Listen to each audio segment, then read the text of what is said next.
চলে আসলাম আপনাদের মাঝে নতুন একটি ভিডিও নিয়ে। তো গাইস, আজকের এই ভিডিও টপিকটা হলো কিভাবে আপনারা আমার স্ক্রিনে যতক্ষণ ফ্রেমগুলো দেখলেন সেই ধরনের ফ্রেমগুলো কিভাবে এডিট করবেন। সো অনেকে আমাকে বলে যে ভাই এই ধরনের ফ্রেমগুলো নিয়ে ভিডিও দিতে। সো আজকে এই জন্য আপনাদের মাঝে ভিডিওটা দিতেছি। তো এই ধরনের ফ্রেমগুলো এডিট করতে হলে আপনাকে অনেক সময় নিয়ে করতে হবে। সো আপনাদের আর কষ্ট করতে হবে না, আপনার যেহেতু আমার ভিউয়ার্স, এই জন্য আপনাদের সুবিধাতে আমি সম্পূর্ণ এডিট করে রাখছি। জাস্ট আপনারা আমার ডিসক্রিপশন বক্সে ডাউনলোড করে আপনারা এটাতে পিক্সেলল্যাব দিয়ে কিন্তু এডিট করতে পারবেন। সো যাই হোক, চলুন ভিডিও শুরু করা যাক। আর হ্যাঁ, ভিডিও শুরু করার আগে বলে, আপনি যদি আমার চ্যানেল নতুন দর্শক হন অবশ্যই আমার চ্যানেল থেকে সাবস্ক্রাইব করে পাশে থাকা বেল আইকনটি প্রেস করে রাখুন অ্যান্ড পরবর্তী ভিডিওগুলো সবার আগে দেখতে নোটিফিকেশনটা অন করে রাখুন। সো চলুন তাহলে শুরু করা যাক আজকের ভিডিওটা। ফার্স্টে আমাদের কী করতে হবে, ফার্স্টে আমাদের পিএনজিগুলো ডাউনলোড করতে হবে। ডিসক্রিপশন বক্সে লিঙ্ক দেওয়া আছে, সেখান থেকে আপনার পিএনজিগুলো ডাউনলোড করে নেবেন। সো ডাউনলোড করতে হলে অবশ্যই প্রয়োজন হবে 6 ডিজিটের একটি পাসওয়ার্ড, যেটা আমার ফুল ভিডিওতে থাকবে। সেও ফুল ভিডিওটা কন্টিনিউ করে সেই পাসওয়ার্ডগুলো আপনারা কালেক্ট করে পিএনজিগুলো ডাউনলোড করে নেবেন। সো তার আগে একটা কথা বলে রাখি, যারা পিএনজি এডিটিং শিখতে চান বা এই ধরনের পিএনজিগুলো বানাতে চান তারা আমার টেলিগ্রাম গ্রুপে জয়েন করতে পারেন। সেখানে আমি ফুল টিউটোরিয়াল ভিডিও সহ দিব। সো এই জন্য আপনার আমার নতুন একটি গ্রুপ খুলছি, টেলিগ্রাম গ্রুপ খুলছি আপনাদের জন্য। সো যারা শিখতে চান এডিটিং, এই ধরনের ফ্রেম এডিটিংগুলো, তারা আমার টেলিগ্রাম গ্রুপে অবশ্যই জয়েন করবেন, লিঙ্ক ডিসক্রিপশন বক্সে দেওয়া থাকবে। সো গাইজ, চলুন তাহলে প্রথমে চলে যাচ্ছেন পিক্সেলল্যাব অ্যাপে।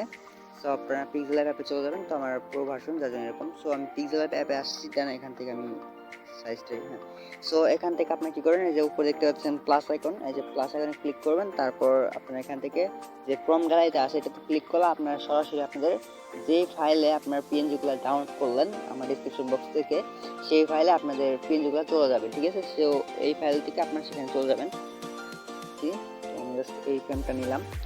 তো এই ফ্রেমটা নিয়ে নিলাম, তারপর এখান থেকে রাইট অপশনে ক্লিক করব। সো তারপরে এখান থেকে আপনার এটা কিছু করতে হবে না, আপনারা জাস্ট এই যে সাইডে কর্নারে দেখতে পাচ্ছেন 3 নাম্বার অপশনে, এটাতে ক্লিক করবেন। তারপর এখান থেকে যে রিলেটিভ সাইজ আছে এটাতে ক্লিক করবেন, ঠিক আছে। তাহলে এটা হয়ে যাবে। তারপর রাইট অপশনে ক্লিক করে দেবেন। সো গাইস, এখন দেখতে পাচ্ছেন এটার ব্যাকগ্রাউন্ডের ভিতরে কিন্তু সাদা। সো এটা নিয়ে ভয় পাওয়ার কিছু নাই। তো আপনি এখান থেকে এদিকে সোয়াইপ করবেন, তারপর এখান থেকে ইরেজ কালার যে আছে, ইরেজ কালার অপশন এটাই নিয়েবল করে দেবেন। তাহলে দেখবেন এটা ব্যাকগ্রাউন্ডটা চেঞ্জ হয়ে গেছে, ঠিক আছে। তো দেখতে পাচ্ছেন, তো এখান থেকে আমরা লক করে দেবো এটা, ঠিক আছে। সো তাহলে এটা নড়াচড়া করবেন না।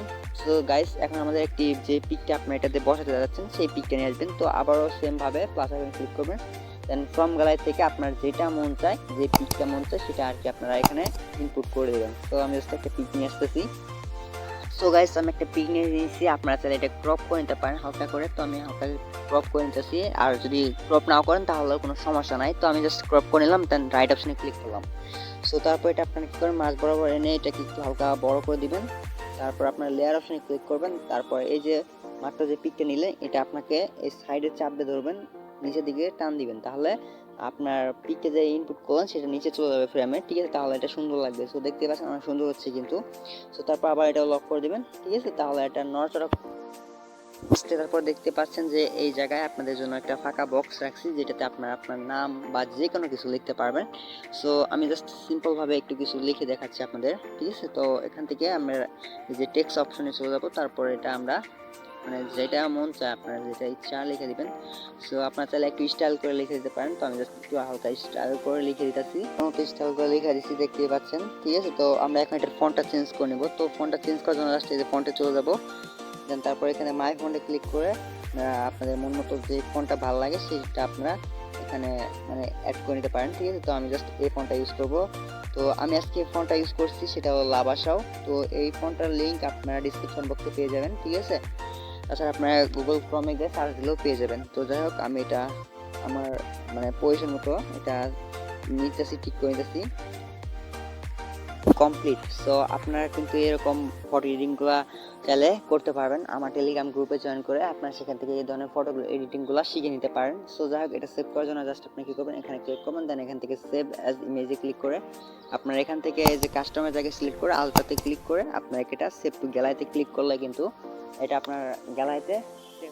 এই ছিল আজকের ভিডিও। যদি ভালো লাগে অবশ্যই একটি লাইক করে দেবেন, আমার বন্ধু বান্ধব শেয়ার করে দেবেন, যাতে এই ধরনের ভিডিওগুলো সবার আগে দেখতে পারেন আপনারা। আর অবশ্যই চ্যানেলটা সাবস্ক্রাইব করে রাখবেন। সো দেখা হচ্ছে নেক্সট ভিডিওতে, সবাই ভালো থাকবেন।